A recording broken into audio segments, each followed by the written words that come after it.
Ah, great. Thank you. Yeah. Brilliant. Thank you. Thank you. Cheers.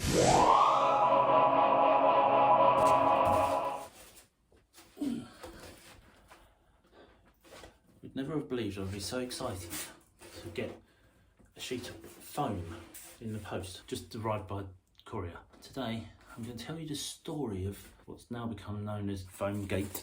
When I started making crafting projects this time last year, I watched Conjured Crafts and then Miscast and then Black Magic Crafts, more recently Miss Mini Life and also Tabletop Time, and all of which use these sheets of foam to make bases and dioramas, etc. They've got them in massive sheets. Tabletop Time a little while ago did one that was like that big, and they cut into it with a hot knife, and I've been sort of going, oh, that's cool, I could do that. But no, all I've been able to get hold of is polystyrene. This is the sort of stuff that goes around your kettle when it gets delivered. It's okay, not really useful for bases and dioramas, etc. It can be, and I have used it. Necessity's made me use it, really. Smother in a few coats of Mod Podge and you've got a seal, but it's very, very porous and you can practically see through it. So it's not that great. So what do you use instead? Everyone in America and Canada and Australia and all that has these great sheets of XPS foam, which they're going to Home Depot and buying 8-foot by 4-foot sheets. I watched a video by Art Savannah on TikTok the other day doing just that, demonstrating how she buys her sheets and then fits into a minivan and goes home and makes these amazing dioramas. Here, not so lucky, we have this stuff. And you've seen me use this when I made the dice tower at the beginning of the year.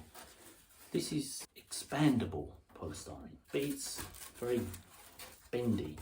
It's used to put as insulation behind radiators or in panel vans or boats or caravans, etc., to insulate against the cold. It's really easy to cut, but it isn't very strong, so not very good.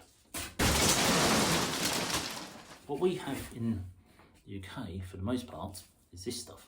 Now this stuff is usually in big sheets, and it comes in squares, and it's a form of extruded polystyrene, but it's not closed cell polystyrene. If you look, it's very porous. You can see it certainly there. Like the thing, it's easy to mark and dent. Take a knife and you can ping it. It's very easy to destroy and make a mess on my carpet. It's okay, it's not great, but it's what I've had to use for the last 9 months because it's all I could find. Most of this has just come off of skips and dumps and things, or finding builders who have got spare sheets. There is also EPS, which is the stuff that architects use to make their models, etc. And it's a lot stiffer, it doesn't bend, unlike the insulated stuff. In America, you can buy stuff in dollar stores where it has a sheet and you can peel the front sheet off. Here, that's not quite so easy, it just tears. This stuff isn't expensive, but it's not that great. You can cut into it, and it's quite stiff. But it's not amazing. It does the job, and I've used it. I used it on the exterior of the dice tower. There is a EPS foam which you can get, which is really good for cosplay costumes, etc. You can mould it, you heat it up, and as you heat it up, it starts to melt, and you mould it around stuff. That's how you get all these amazing armours. So instead, you can buy this stuff. This is a 60 by 60 centimetre sheet. You can buy 2 or 3 sheets of this off of Amazon for about £15. And obviously that's what I did. It's good, it's what I need, and it's knife again. Bit of the end I've already cut, and let's destroy it. There's a difference in texture. When you cut, it doesn't flake, it's a lot stiffer. This is closed cell extruded polystyrene. See, it's tighter and thicker and harder to cut through, which means it's more like balsa wood, and it means it can be sanded. This stuff, the open cell XPS, is not as good. You certainly can't sand it. It cuts like bread. This cuts like balsa wood. To order something bigger and bulkier to use for a nice base, sort of like that size. This is 50mm.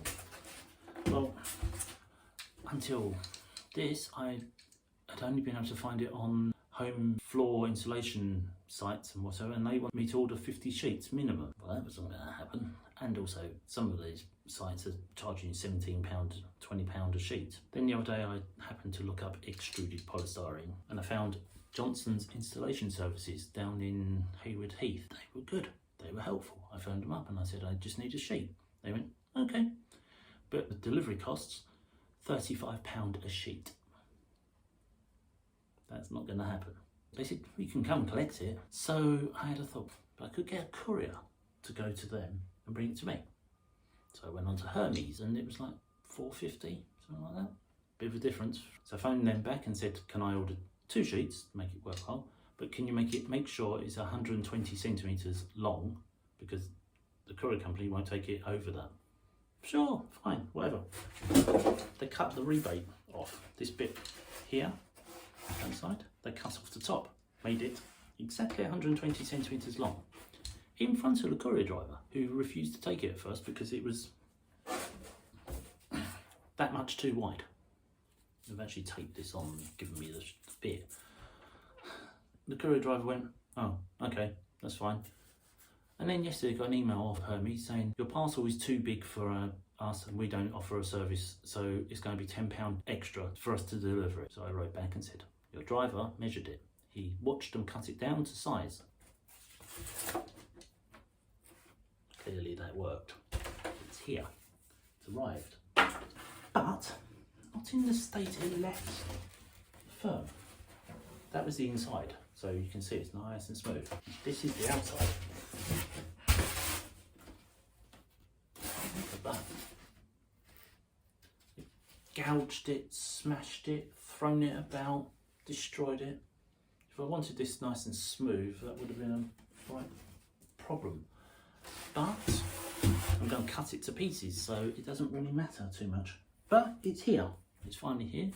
It's ended up costing me about £15, 2 sheets and delivery. It's not terrible, is it? Compared to £35 from their couriers, or 50 sheets at £17 each.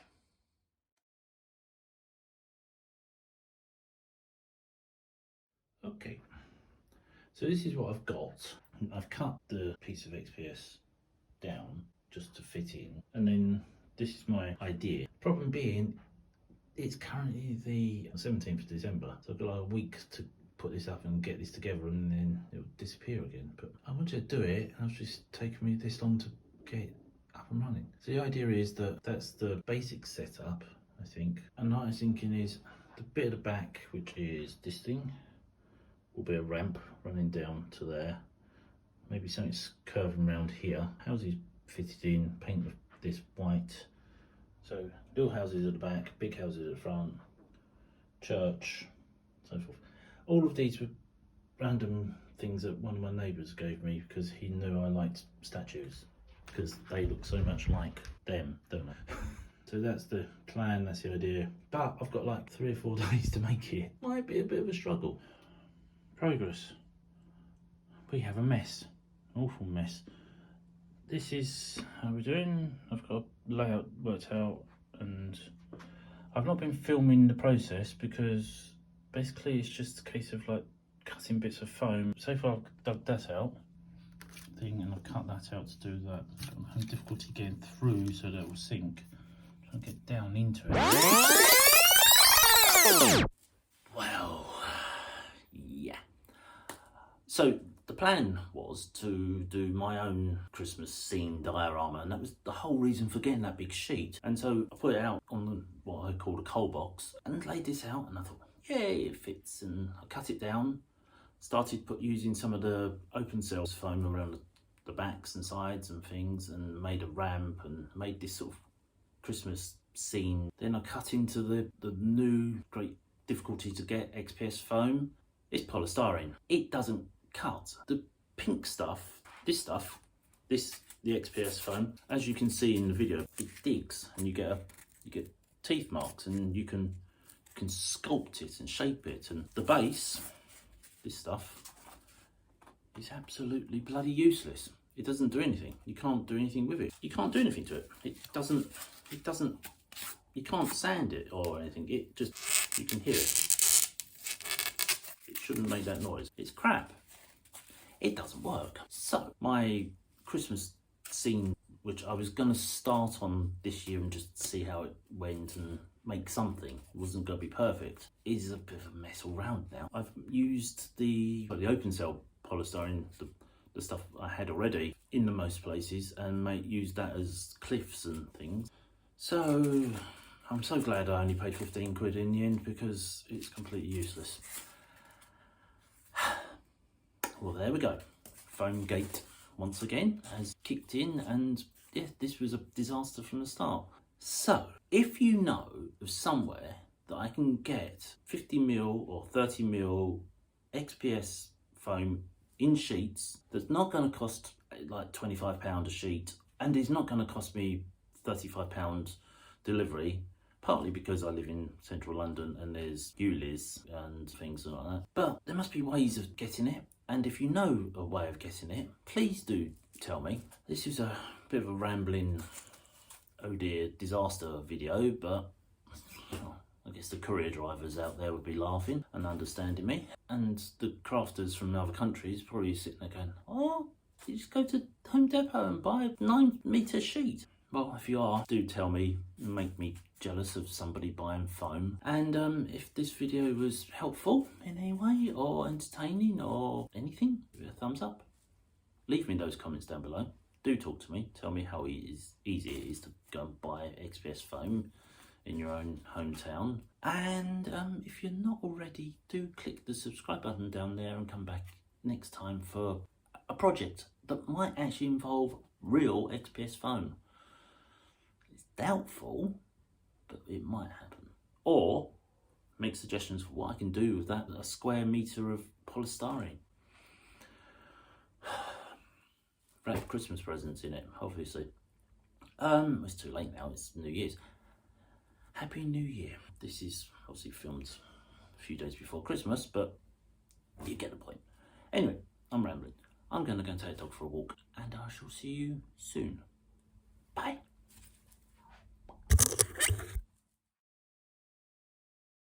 Weird little box that's in the side of by my front door for once has a purpose.